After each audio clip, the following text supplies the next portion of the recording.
ಯಾರು ನಿಂತ್ಕೊಂಡ್ರಿ ಎಲ್ಲ ಅಲ್ಲೇ ಸುತ್ಕೊಂಡ್ರಿ ದಯವಿಟ್ಟು ಯಾಕೆ ಅಂತಂದ್ರೆ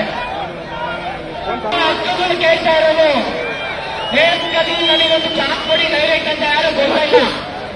ನೋಟಿಫಿಕೇಶನ್ ಮಾಡಿ ಕೆಪಾಸಿಟಿ ಏನಾದ್ರು ನಿಮಗೆ 25ನೇ ತಾರೀಕು ಹೋರಾಟ ಮಾಡಿದಾಗ ಇಲ್ಲೇ 50ರಿಂದ 60,000 ಜನ ಶಾಂತಿಯುತ ಪ್ರತಿಭಟನೆ ಮಾಡಿದ್ವಿ. ಇವತ್ತು ಇದೆ ಸರ್ಕಾರ ಅಧಿಕಾರದ ಕೆಲಸ ಮಾಡಿದೆ. ಇಲ್ಲಿ ಪೊಲೀಸ್ ಇಲಾಖೆಯಲ್ಲಿ ಸಿಬ್ಬಂದಿ ಇಲ್ಲ.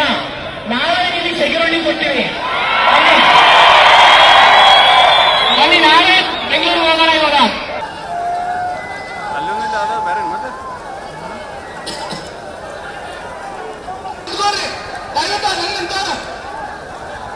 ದಯವಿಟ್ಟು ಅಲ್ಲಿಂದ ಕುತ್ಕೋರಿ.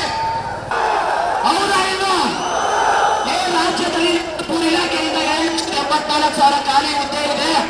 ಅದು 56,000 ಏನು ಇವಾಗ ನೋಟಿಫಿಕೇಶನ್ ಮಾಡ್ಬೇಕು ಅನ್ಕೊಂಡಿದ್ರ ಆ ನೋಟಿಫಿಕೇಶನ್ ಇವಾಗಲೇ ಮಾಡಿ ಮನೆ ಉತ್ತರ ಕೊಡೋದಕ್ಕೋಸ್ಕರ ಆಗುತ್ತೆ. ನಿಮ್ಗೆ ಎಲೆಕ್ಷನ್ ವೋಟ್ ಹಾಕಿಲ್ಲ ಆಗಿಲ್ಲ. ನಾವು ಕೇಳ್ತಾ ಇರೋದು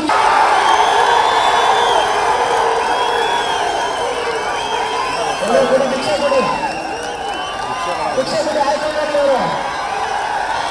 ಭಿಕ್ಷೆ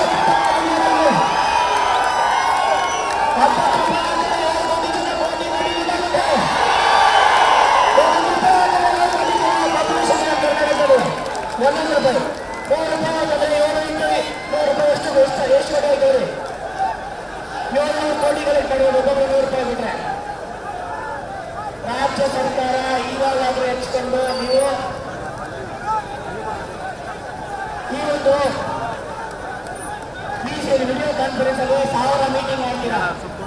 ಒಂದೇ ವಿಚಾರ ಆದ್ರೂ ಸ್ಟೂಡೆಂಟ್ಸ್ ನಿರ್ಭೀತ, ನಿಷ್ಪಕ್ಷಪಾತ, ವಿಶ್ವಾಸಾರ್ಹ ಸುದ್ದಿಗಳಿಗೆ ಮತ್ತೊಂದು ಹೆಸರಾಗಿರುವ ನ್ಯೂಸ್ 18 ಕನ್ನಡ ಈಗ ಆಪ್ನಲ್ಲೂ ಲಭ್ಯವಿದೆ.